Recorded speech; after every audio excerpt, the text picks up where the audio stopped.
నమస్తే, this is Sourya. Welcome to our channel. ఈ రోజు మనతో పాటు సీనియర్ జర్నలిస్ట్ అలాగే పొలిటికల్ అనలిస్ట్ ఇమ్మంది రామారావు గారు ఉన్నారు. వారితో మాట్లాడతాం. నమస్తే సార్.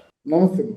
సార్, మనం చూసుకుంటూ ఉన్నామంటే పదవిలో ఉన్నప్పుడు ఒకలా ఉంది, పదవి పోయిన తర్వాత ఒకలా ఉంది. అలాగే పదవిలో ఉన్నప్పుడు కూడా ఆ పదవికి కారణమయ్యి గెలుపుకి కారణమైన వైఎస్ జగన్మోహన్ రెడ్డి గారి చెల్లెలు షర్మిలాకి సంబంధించి, అలాగే జగన్ గారికి సంబంధించి మధ్య విభేదాలు వస్తూ ఉన్నాయి, ఆస్తులకి సంబంధించిన తగాదాలు జరుగుతూ ఉన్నాయి. ఇవన్నీ కూడా ఇప్పుడు మరింత అగ్గి మీద ఆర్జం పోసినట్లుగా కూడా ఇవన్నీ కోర్టులో కేసులు నడుస్తూ ఉన్నాయి. నేను ఇచ్చే ప్రసక్తే లేదు అని చెప్పేసి జగన్ అనడం జరుగుతూ ఉంది. సో మరలా ఇప్పుడు కూడా కొత్తగా కోర్టులో కొత్త పిటిషన్ వేశారు అన్నది వింటూ ఉన్నాము. సో మీరేం చెప్తారు సార్ దీనికి సంబంధించి? అంటే నిజంగానే వాళ్ళ తండ్రి గారు ఉండేటప్పుడు పంచిన వాటాల పంపకాలు ఏవైతే ఉన్నాయో వీటన్నింటిలోని నిజంగానే మోసం జరిగింది అని అంటారా? అసలు ప్రస్తుతం కేసు అప్డేట్స్ ఏంటి సార్? అసలు ఒక రాజకీయ నాయకుడిగా ఉండి ఒక రాష్ట్రానికి ముఖ్యమంత్రిగా ఉండి ఆయన ఇటువంటి సంఘటనలు వాటిని చాలా దూరంగా ఉంచాలి. ఎందుకంటే తల్లి తన దగ్గర ఉండాలి కదా. ఆడపడుచుకి తన తాలూకు ప్రేమాభిమానాలు ప్రేమానురాగాలు చాటాలి కదా. తల్లిని చెల్లిని చూసుకున్నవాడే రాష్ట్రాన్ని అంతటిని కూడా బాగా చూసుకుంటాడు అనేటువంటి ఒక నమ్మకం కలుగుతుంది ప్రజల్లో. ఆ నమ్మకం కలగకుండా ఈయన తల్లే చూడలేదురా, తల్లే పంపించేశాడు, ఆ చెల్లి ఏడుచుకుంటూ తిరుగుతుంది అంటే జగన్ పెద్ద అవకాశవాదిగా తనకు తనే ముద్ర వేసుకున్నాడు. జైల్లోకి వెళ్ళినప్పుడు ఎవరమ్మా పార్టీని నిలబెట్టారు? శర్మిల నిలబెట్టింది కదా. తల్లి నిలబెట్టినప్పుడు కూడా శర్మిల మాత్రం కాళ్లకు బలపాలు కట్టుకొని తిరిగి నేను జగనన్న వదిలిన బాణాన్ని అని తనకు తాను సంబోధించుకుంటూ ప్రజల్లో ఉత్సాహాన్ని చైతన్యాన్ని అలాగ ఆరకుండా చేసింది. జనంలో ఉన్నటువంటి ఉత్సుకత ఆ జోష్ను మాత్రం అలా కంటిన్యూ చేసి అంతకంటే ఎక్కువ జోష్ నింపింది మాట. ఎలా నింపింది? జగనన్న నిజంగా వస్తే రాజన్న రాజ్యం వస్తుందని చెప్పింది మాట. రాజన్న అంటే ఎంతైనా మన నాయకుల్లో ఎన్టీ రామారావు గారికి రాజశేఖర రెడ్డి గారికి ఉన్నంత పేరు మరి మిగతా నాయకులకు లేదు. వాళ్ళు ఇద్దరు కూడా జనాన్ని బాగా ఆకర్షించారు. ఇద్దరు కూడా జనాలకి మంచి చేశారనే నమ్మకం జనంలో ఉంది. ఇక్కడ రాజన్న రాజ్యం ఉంటే మొత్తం అందరూ కూడా అలర్ట్ అయ్యారు. ఏమో జగనన్న వచ్చినట్లయితే ఎంత మంచి పరిపాలన అందిస్తాడో ఏమో అనే ఉద్దేశంతో ఆయన్ని గెలిపించారు. గెలిపించగానే షర్మిలాని దూరం పెట్టారు. ఇక్కడ దూరం పెట్టింది ఎవరు? జగన అయితే జగన్ గారి శ్రీమతి భారతీయ అన్నది అనుమానమే. అనుమానాస్పదంగా మాట్లాడుకోవడం తప్ప నిజాలు వాళ్ళిద్దరికీ తెలియాలి. ఇక్కడ షర్మిల మాత్రం ఎప్పుడు బయటపడుతుంది? తను ఎన్ని విధాల ప్రయత్నాలు చేయాలో అన్ని విధాల ప్రయత్నాలు చేసి ఇక వీళ్ళు కుదిరినప్పుడు బయటకు వచ్చి నాకు ఇంత ద్రోహం చేశాడని చెప్పవలసిన సందర్భం ఏర్పడుతుంది. ఆ సందర్భం ఏర్పడింది. ఆల్మోస్ట్ ఆల్ జగన్ పులివెందుల్లో ఇంత అందరికీ పనికిరాని వారిగా అందరు కూడా పూర్తిగా అంటే చేదరించుకునేలా అయ్యాడంటే అంటే ఓట్లు వేయలేదంటే జగన్ని పక్కన పెట్టినట్టే కదా, జగన్ని వెలువేసినట్టే కదా. ఈ వెలువేయడానికి ప్రధానమైన కారణం చెల్లెళ్ళిద్దరు. ఎవరు? డాక్టర్ సునీత, షర్మిల. మీరు జగన్ మాత్రం ఓటేయద్దు, మీరు జగన్కి ఎంత మాత్రం ఓటేయద్దని డైరెక్ట్గా నిస్సంకోచంగా నిర్మోహమాటంగా చెప్పడం చాలా వరకు పనిచేసిందన్నమాట. ఇక్కడ జగన్ ఎంత మూర్ఖత్వం అంటే ఇన్ని నష్టాలు వాటిల్లి ఒక రాష్ట్రానికి ముఖ్యమంత్రిగా ఉండవలసిన వాడు, కొన్ని లక్షల కోట్ల రూపాయలు వెనకేసుకున్నవాడు, అవేవి గుర్తించకుండా ఇంకా తల్లిని బయటే పెట్టి ఈరోజు ఏదైనా జెంట్లమెన్ అండర్స్టాండింగ్ వస్తాడేమో అని ఆలోచించారు. అందరూ కూడా ఆలోచించారన్నమాట. ఒక జెంట్లమెన్ అండర్స్టాండింగ్ వచ్చి ఎందుకు నీకు నాకు గొడవ, నాన్న ఎలా చెప్పాడు కదా, ఈ చెప్పిన ప్రకారంగా మనం చేసుకుందాము, లేకపోతే నాన్న చెప్పిన దాంట్లో అన్నీ నీకు ఇవ్వను, కొన్ని నీకు ఇస్తాను, మరి నాకు ఆడపిల్లలు ఉన్నారు కదా, ఏదో జెంటిల్మెన్ అగ్రిమెంట్ లో పంచుకుంటే బాగుండేది. ఉమ్, అసే ఈ రోజు వేల కోట్ల ఆస్తులను ఎవరమ్మా వదులుకుంటారు? అవును. డబ్బు ఇచ్చిన వారినైనా విడదీస్తుంది అన్నమాట. ఇప్పుడు జగన్మోహన్ రెడ్డి చెల్లి కదా అన్నప్పుడు శర్మలకి అన్నయ్య కదా అని చెప్పొచ్చు మనం. అన్నయ్య అయినా చెల్లి అయినా డబ్బు దగ్గర ఒకటే. వాళ్ళు ప్రాణాలు కోల్పోయినప్పుడు కూడా డబ్బులు వదలరు.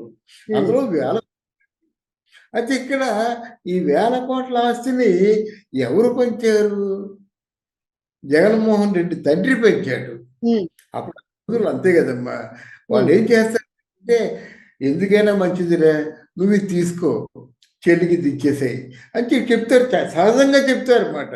అవును. దాన్ని పెట్టుకుంటారు. చెల్లి కానీ అన్నయ్య కానీ ఏ ఇంట్లో ఏ కుటుంబంలో ఎవరైనా సరే పెద్దవాళ్ళు చెప్పిన మాటలే అది ఫైనల్ మాట. అవును. కాదంటే వీలునామా రాయాలి. అట్లాంటి వీలునామాలు కాదు కదా. ఎంఓయూ అంటే ఎంఓయూలో అండర్స్టాండింగ్ ఏదో రాసుకుని ఉండొచ్చు అనుకోండి. ఉమ్, ఇప్పుడు ఎంఓయూ మోడ్ ఆఫ్ అండర్స్టాండింగ్. ఆ మోడ్ ఆఫ్ అండర్స్టాండింగ్ ఉంది కదా. ఆ ఎంఓయూ చెల్లదు, ఏదో చేదస్తం కొద్దీ నాన్న చెప్పినప్పుడు కూడా అదే ఇస్తాను నేను, ఇది నాది, ఉమ్. నేను రాజకీయాల్లోకి వచ్చిన తర్వాత స్వచ్ఛందంగా సంపాదించుకున్నానని అంటాడు. అవునవును. స్వయంగా సంపాదించుకున్న ఆస్తి అని అంటూ ఉన్నాడు. అది ఎంత రాంగ్ తెలిసినది. ఉమ్, రాజకీయంలోకి వచ్చిన తర్వాత ఇన్ని వేల కోట్లు సంపాదిస్తే ఒక పక్క రూపాయి కూడా నేను తీసుకోవటం లేదని చెప్పడం, అది కరెక్టా? ఇది కరెక్టా? ఉమ్, మన సూటి ప్రశ్న. నేను రూపాయి కూడా తీసుకోకుండా కేవలం ప్రజాసేవ కోసమే ఉన్నాను, ప్రజల కోసమే బతికానని చెప్పడం తప్పు కదమ్మా. ఇన్ని వేల కోట్ల రూపాయలు రాజకీయంలో సంపాదించానని నువ్వే చెప్తున్నావు. ఒక రూపాయి కూడా నేను లంచం తీసుకోవడం కానీ, ఈ స్కాముల్లో కానీ, ఇతరత్ర సంపాదనలు నాకేమీ లేదు. ఫక్తు జనాలకి, నా ప్రజలకి సేవ చేయడం తప్ప ఓ రూపాయి తీసుకోలేదు, ఓ రూపాయి సంపాదించలేదని ఇంకొక చెప్తావు. ఏది కరెక్టో ప్రజలే నిర్ణయించుకుంటారు. ఎందుకంటే నీ మాటలైతే బయటపడ్డాయి కదా. ఉమ్, రూపాయి తీసుకోలేదనే మాట బయటపడింది. అవును. ఈ విధంగా రాజకీయాల్లో సంపాదించుకుంటున్నానన్న మాట కూడా బయటపడింది. ఇది ప్రజల దృష్టిలో ఉంటుంది, ఎవరి దృష్టిలోనే ఉంటుంది. గనక ఇట్లాంటి ఏదో ఎప్పటికీ ఆవేశం వస్తే ఆవేశంలో, ఎప్పటికి ఏ ఆలోచన వస్తే అలా ఆలోచన బహిర్గతం చేయడంలో are not an ordinary man. నువ్వు అందరిలో ప్రజల్లో ఒక్కడివి కాదు. ప్రజల్ని 5 సంవత్సరాలు పరిపాలన చేసినటువంటి ముఖ్యమంత్రివి, ఎక్స్ ముఖ్యమంత్రివి నువ్వు. మాజీ ముఖ్యమంత్రి నువ్వు. నీ మాటలు చాలా ఆదర్శప్రాయంగా ఉండాలి. నీకు పదవి లేకపోయినప్పుడు కూడా నీకు ఒక చరిత్రలో నీ పేరు ఉంటుంది కదా, మాజీ ముఖ్యమంత్రి ఆంధ్రప్రదేశ్ కానీ. అవును. ఇప్పుడు ఇప్పుడు ప్రస్తుతానికి నమ్ముకొనున్న ఆ కొద్ది మంది పదుల సంఖ్యలో ఉన్న నాయకులు కూడా వ్యతిరేకతే కనిపిస్తుంది అన్నది అర్థమవుతుంది. రీసెంట్ గా మనము శ్యామల హస్బెండ్ కి సంబంధించిన ఇష్యూ ఒకటి చూసాము. అవునమ్మా. ఇప్పుడు ఇది ప్రజల్లో ఎప్పుడైతే అసంతృప్తి బయలుదేరిందో, ఉమ్, ప్రజల్లో ఉన్న జోషు కొద్దీ నాయకులు కూడా పరుగులు చేస్తారు. ఉమ్, ప్రజలు ఆ జోష్తో ఉన్నట్టు నెక్స్ట్ మళ్ళీ పవన్ కళ్యాణే అంటే పవన్ కళ్యాణ్ పార్టీలో చేస్తారు. ఉమ్, నెక్స్ట్ మళ్ళీ లోకేష్ వస్తాడు అంటే లోకేష్ పార్టీలో చేరుతారు. అవును. రాజకీయ నాయకులకు కావాల్సింది అదే కదా. ఇప్పుడు అవును. పెట్టుబడితో వ్యాపారం కదా. అంటే ఈ రోజు ఎలక్షన్లో గెలవాలంటే ఒక 50 కోట్లు ఉండాలి. మరి 50 కోట్లు ఉండాలంటే గతంలో ఎలక్షన్లో గెలిచిన 151 మందిలో 10 మంది మాత్రమే ఆయనతో మాట్లాడారు. 10 మందికి మాత్రమే ఆయన ఇంటర్వ్యూలు ఇచ్చాడు, అపాయింట్మెంట్ ఇచ్చాడు. మిగతా 140 మంది ఇళ్లలో కూర్చుకున్నారు కదా, ఉమ్, తగలేసుకున్నారు. ఎమ్మెల్యేగా వాళ్ళకి ఉనికి లేదు, వాళ్ళ పేరు ఎవరికి తెలీదు, వాళ్ళు ఎమ్మెల్యే అని చెప్పుకున్న ఎవరు నమ్మరు. ఇంత దయనీయమైన పరిస్థితుల్లో ఎమ్మెల్యేలు ఎందుకు ఉండాలి? డబ్బు 50 కోట్లు 100 కోట్లు ఖర్చు పెట్టి బానిసల్లాగా కనీసం జగన్మోహన్ రెడ్డి గారి కంటపడి మా కష్టాలు ఇవి అని చెప్పుకునే అవకాశం కూడా లేకుండా పోయింది కదా. మరి ఏ రాజకీయ నాయకుడు వస్తాడు? ఇవన్నీ ఎందుకు? కేవలం ఈ తాలూకు వ్యక్తిగతమైన ప్రవర్తన వల్లే వస్తున్నాయి ఇవి. ఉమ్, కొట్టేవాళ్ళని ప్రోత్సహించావు, కొట్టేవాళ్ళని ప్రోత్సహించావు, దాడులు చేసే వాళ్ళని ప్రోత్సహించావు. ఇప్పుడు రోకళ్ళతోని పెద్ద రాడ్లతోని దాడులు చేశారు. ఆయన జోగి రమేష్ ఎవరు, ఉమ్, మరి ఆయనకి ఒక మినిస్టర్ పదవి ఇచ్చావు. అమ్మ నా బూతులు నీ అమ్మమ్మ కూడా నా అమ్మమ్మ కూడా అని చెప్పినటువంటి గొడవలానికి మినిస్టర్ పదవి ఇచ్చావు. అవును. బూత్ యాక్షన్లు చేసినటువంటి రోజా కూడా నువ్వు మినిస్టర్ పదవి ఇచ్చావు. అనిల్ కుమార్ యాదవ్ ఆయన నోటి పారదనమాట. ఆయన ఏం మాట్లాడుతాడో ఆయనకే తెలీదు. 2021కి పోలవరం పూర్తి అయిపోతుందని ఇంగ్లీష్లో చెప్పాడు. యాక్షన్ చేస్తూ మరి ఆయనకి మంత్రి పదవి ఇచ్చావు. అంటే తిట్టిన వాళ్ళకి, దాడులు చేసే వాళ్ళకి, రౌడీలకి, గూండాలకి, హంతకులకి వీళ్ళకైనా నువ్వు నీ దగ్గర చేర్చుకుంటావు. మామూలుగా ఆయకట్టం చేసిన డబ్బుతో ఒక 50 కోట్లు ఖర్చు పెట్టుకొని ఎమ్మెల్యేగా నిలబడి ఆ ప్రాంతంలో ఉన్నవారి కష్టాలు ఏదో చెప్పుకోరు కదా.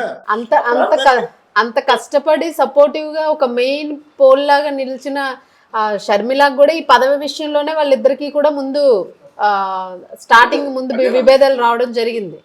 కేవలం ఆస్తుల్లో చూసుకున్నాను కదా. మీరు చెప్పింది ఏంటంటే అబౌట్ ఎమ్మెల్యే చెప్తున్నాను అనమాట. ఎమ్మెల్యేగా ఎంపిక అయ్యాడు కదా. ఎంపికైతే ఆ ఎమ్మెల్యే ఆయనకి ఎవరైతే ఓట్లేసి గెలిపించారో వాళ్ళ తాలూకు కష్టాలైతే వినాలి కదా. వాళ్ళ సమస్యకి 10 సమస్యలు చెప్పినట్టయితే ఒక సమస్య పరిష్కారం చేయాలి కదా. లేకపోతే ఎందుకు ఎమ్మెల్యే పదవి తగలేసుకోవడానికి అవసరం లేదు కదా. మరి ఇవన్నీ ఆలోచించుకోవాలి. అంటే నీ సాటి రాజకీయ నాయకులందరి దగ్గర దూరం అయిపోయావు. తల్లి దగ్గర దూరం అయిపోయావు. చెల్లి దగ్గర దూరం అయిపోయావు. తల్లి కూడా కొడుకు మీద కేసు పెట్టవలసిన అవసరం ఎందుకు వస్తుందమ్మా ఆస్తుల కోసం? ఇంతకంటే దరిద్రపు స్థితి ఎవరికైనా వస్తుందా?